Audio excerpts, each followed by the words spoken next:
Good morning mga Lods, isang magandang araw sa ating lahat at ang pagbabalik ng Espiro ng Sorsogon dito sa Karamuan Island. Maagang nagising nga pala ang mga Espiro ng Sorsogon dahil excited na sa araw ng pamamana dito sa Karamuan at binigyan tayo ng biyaya mga Lods na napakarami at umabot ng 95 kilos sa buong maghapon na paghahunt. Panalo mga Lods.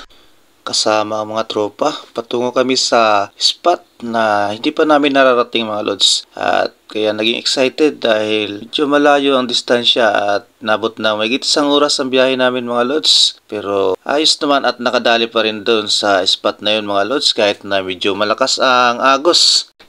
Kaya tara na mga Lods, samahan niyo ulit kami at tuklasin natin ang panibagong adventure sa araw na ito mga Lods. At salamat sa gabay at pag-iingat sa mga Espiro.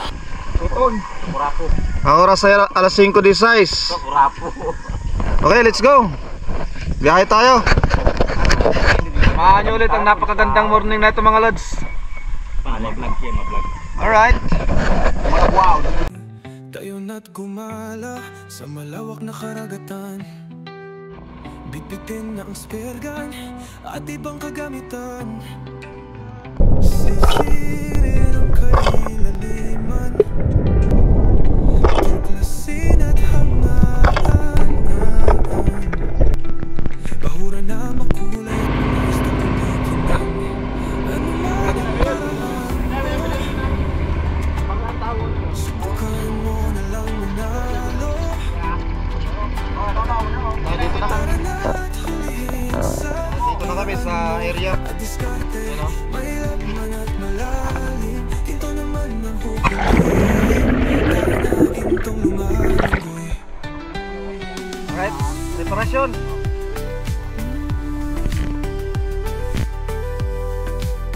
Piliin mong maging parehas ang paraan.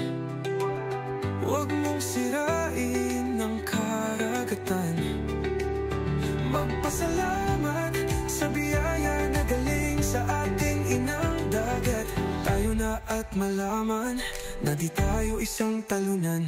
Pagdagat ang pinag-usapan, umpisahan na ang labanan. Sisid na spero. Ayan mga Lods, start na tayo. At mahabang kwento nga pala mga Lods sa unang binabaan namin na bahura. At nasiro tayo doon mga Lods. Kaya ito at umawi naman tayo sa pangalawang baba mga Lods. Malakas kasi ang current doon mga Lods. At ang nabigyan lang ng biyaya doon ay si Utol, yung dalawa kong Utol. Nakatira ng Bluffin Tree Valley at saka King Mac.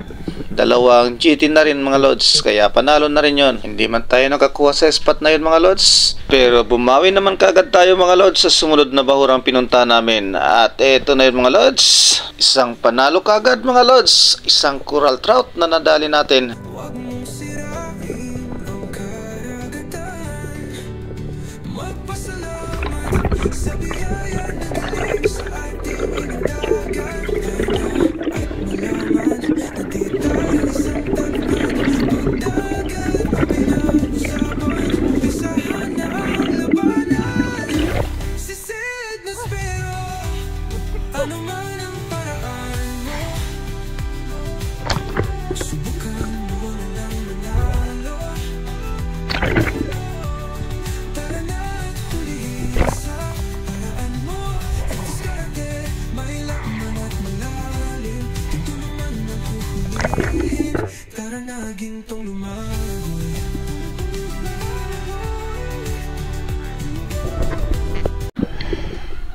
At ito na mga Lods, ang sumunod na drop natin. At drop shot ang nangyari dito mga Lods dahil napakababaw ng King Mac na natira natin dito mga Lods. Ito yun mga Lods, oh. Na-fatal natin ng patama, kaya panalo mga Lods ang pangalawang isda na natira natin ngayong araw. Sayang nga lang mga Lods dahil wala akong kabady na nasa malapit mga Lods. May barakuda sana mga Lods na lumapit nung natira natin ng King Mac na to. At ayun mga Lods, napakababaw lang yan. Sayang yung pagkakataon na nandiyan sana yung barakuda mga Lods. Swerte ka barakuda at na-extend pa ang buhay mo sa araw na to. At ito nga pala mga Lods, ang unang King Mac na natira ko sa araw na to. Hindi lang isa mga Lods na nadali ko dito, kundi tatlo. at dalawang giant trevally. Kaya panalo ang naging araw na to mga lods.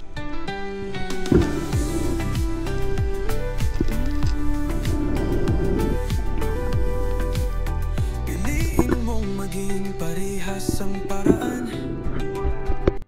At ito na ulit mga lods ang drop shot natin sa isang GT na natira ko mga lods.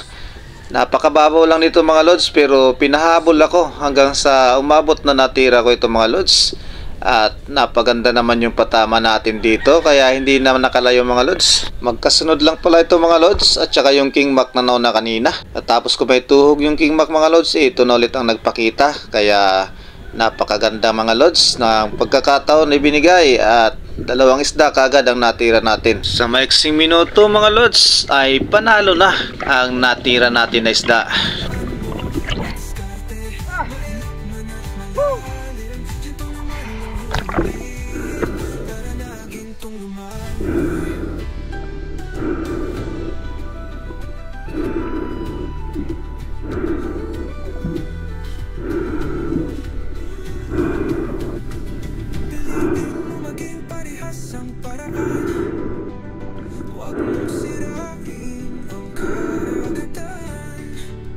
Magpasalamat sa biyaya na galing sa ating indagat. Tayo na at malaman na di tayo isang talunan.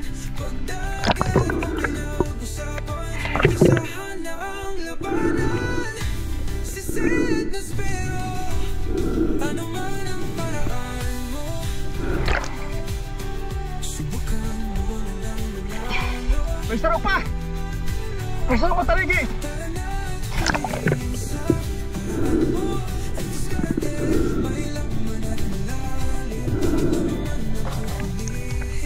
Para naging tong lumago.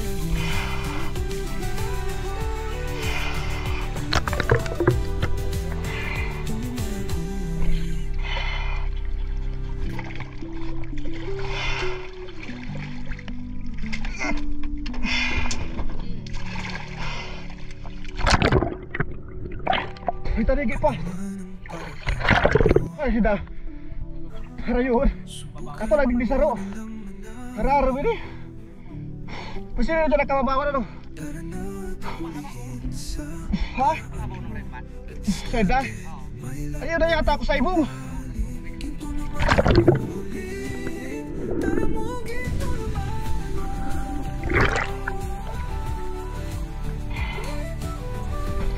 Enak para si Daduan? Ito na ulit mga lods, pagkatapos may akit sa bangka ang dalawang isda na natira ko mga lods. Lumawin ng kaunti mga lods, pero ito ulit na nagpakita. Isang King Mac na malaki-laki na mga lods, at napaganda pa rin ang patama natin. Sunod-sunod na ibinigay mga lods, sa isang spot lang yan mga lods. Hindi na ako umalis dahil andyan ang mga isda mga lods, kaya nakaharvest tayo dyan. Karamuan Island mga lods, puno pa ng isda ang bahura, kaya ang sarap balik-balikan dito. Panalo! Ay, sa tama! Hindi na nakalayo mga lods! Panalo! Tayo na at malaman na di tayo isang talunan. Pagdagat ang pinag-usapan, umpisahan na ang labanan. Sisid na spero. At pagkatapos ko nga pala masecure ang isda na to mga lods, ay dumating na rin pala ang reinforcement natin na Espero. Lumipat na sila dito mga lods kung saan ako nakapwesto, dahil sinabihan ko yung ating bangkiro na nandito ang isda at bigyan ako ng kahit isang kabady man lang, dahil malalim yung part na to mga lods kung saan ako nagdadive.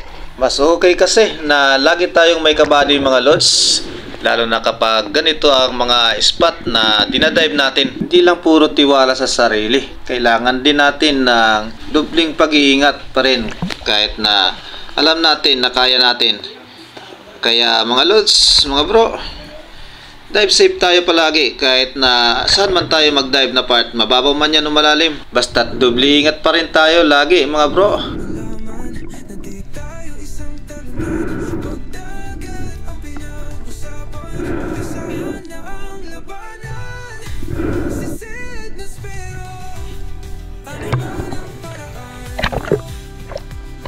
Gitna-gitna tama.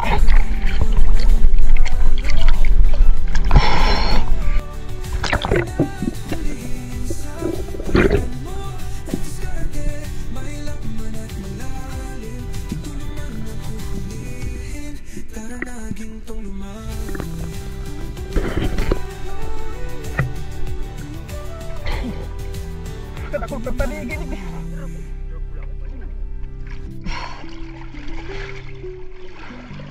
Panalo.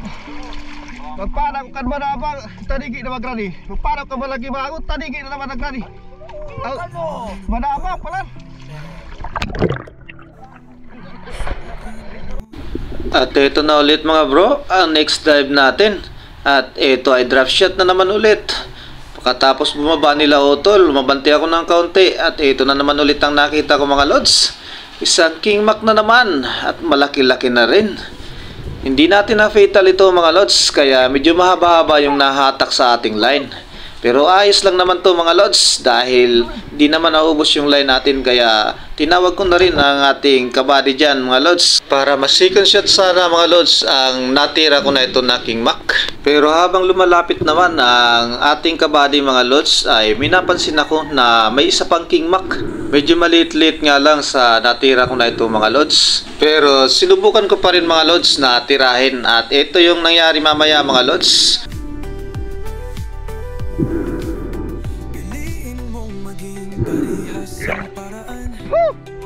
Huwag mong sirain ng karagatan. Magpasalamat sa biyaya na galing sa ating inang dagat. Tayo na at malaman na di tayo isang talunan.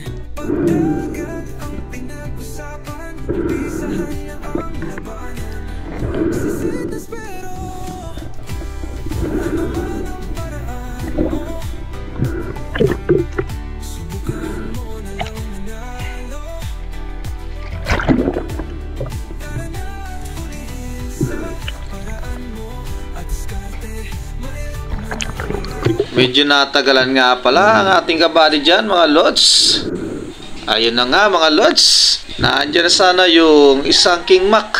Malapit na sana. Pero hindi pala napansin ng aking kabady na to mga lods. Kaya maya-maya lang ay kinuha ko sa kanya ang kanyang spear gun. At migop ng kaunting hangin mga lods para makadive tayo kagad.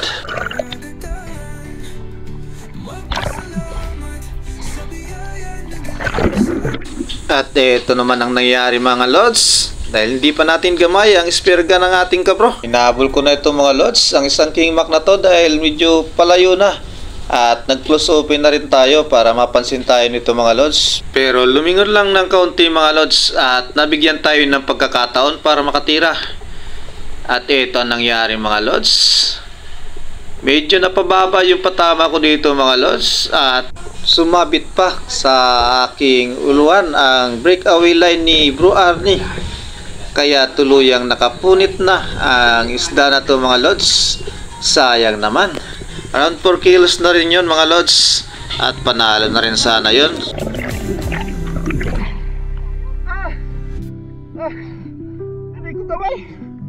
Hindi ko kamay yung trigger ito. Sayang. Malaki-laki na yun. Paraan mo, subukan mo na lang manalo. Tara na at hulihin sa paraan mo at diskarte. Mailap mo na malalim. Ginto naman ang huhulihin. Maritang nagpapaya dito.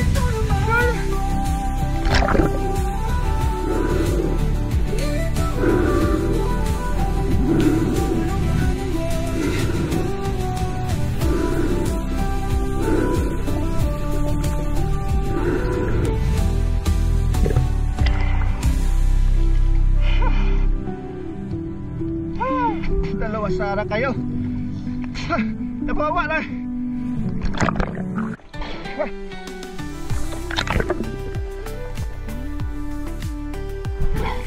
Nabawa yung patama. Hindi ko gawa yung trigger. Huwag mong sirain ng karagatan. Ito yung nangyari sa shafting ni Bro Arnie. Laman lang yung naiwan ng King Mac sa kanyang barb at nabaluktot pa ang kanyang shafting. Sayang talaga.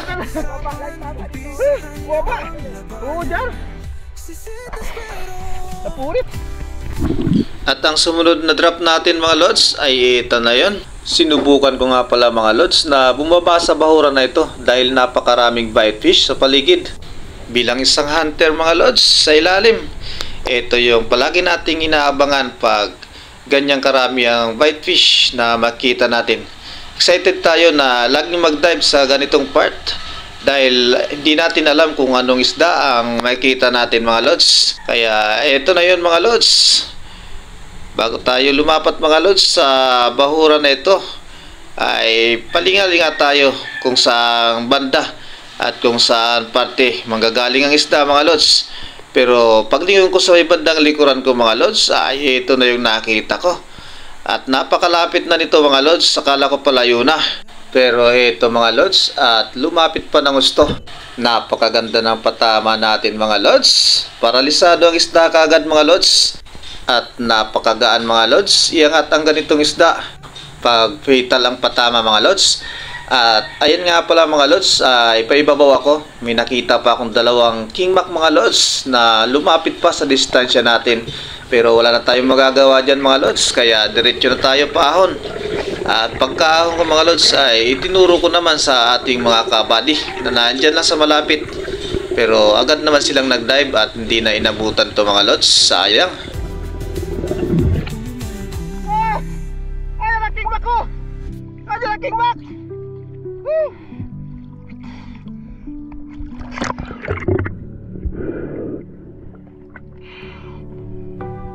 Ano man ang paraan mo, subukan mo nilang manalo. Tara na't hulihin sa paraan mo. Diskarte, may laman at malalim. Ginto naman ang huhulihin. Tara mo, ginto naman.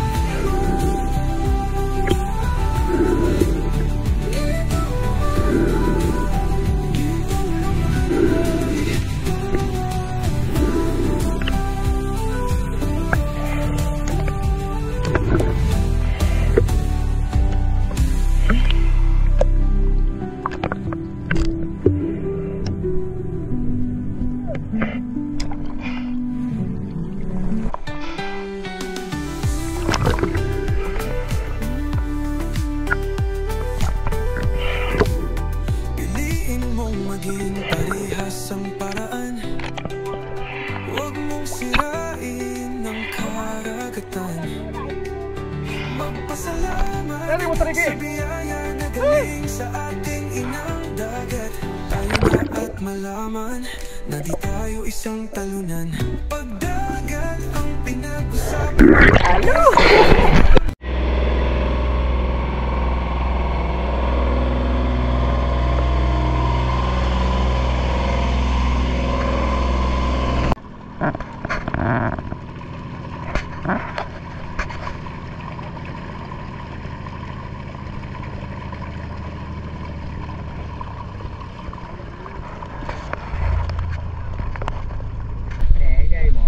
Dito na kayo mga lods.